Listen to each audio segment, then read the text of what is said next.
اگر کسی قوم کو جڑ سے ہی اکھاڑ پھینکنا ہو تو ان کی عوام میں نفرت کے بیج بو دو، وہ قوم خود بخود تباہ ہو جائے گی۔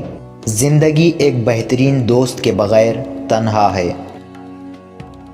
جب تم یہ دیکھو کہ کوئی تمہاری سلطنت کے خلاف غداری کا مرتکب ہو رہا ہو تو تم اسے ختم کرنے کے ساتھ اسے غدار بنانے والے کو بھی ختم کر دو۔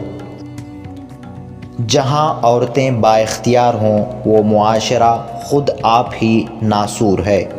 مجھے صلیبیوں کی یلغاروں کی ذرا بھی پرواہ نہیں۔ پریشانی تو یہ ہے کہ محافظ شراب کے مٹکوں میں ڈوب گئے۔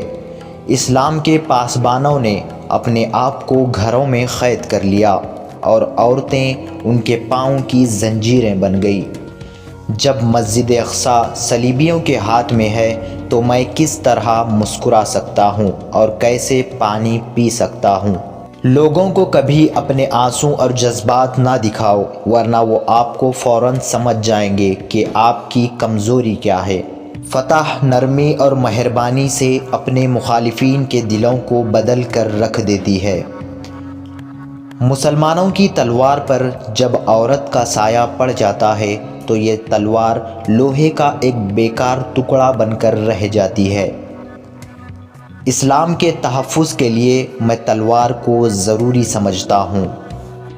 صلاح الدین ایوبی جب فلسطین فتح کرنے نکلا اور دنیا بھر کی صلیبی قوتیں متحد ہو کر سامنے آ گئیں تو آپ کے مشیروں نے مشورہ دیا کہ ابھی حملہ نہ کیا جائے، شکست کا خطرہ ہے۔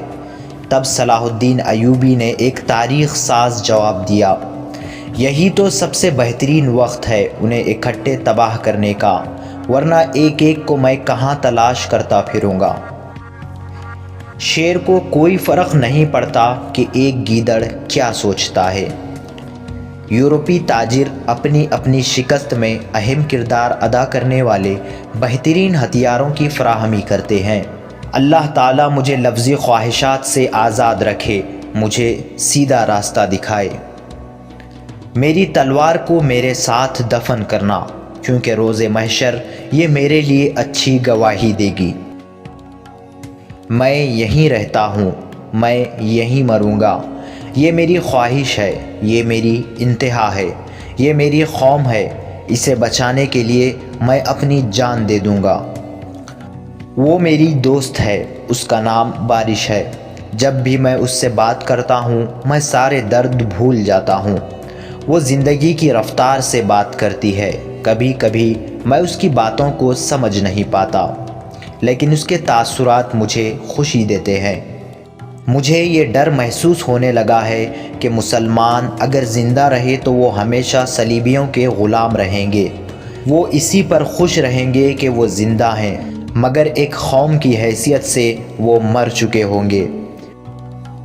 جھوٹے اور مکار قاضی کی سب سے بڑی نشانی یہ ہے کہ وہ قسمیں بہت کھاتا ہے۔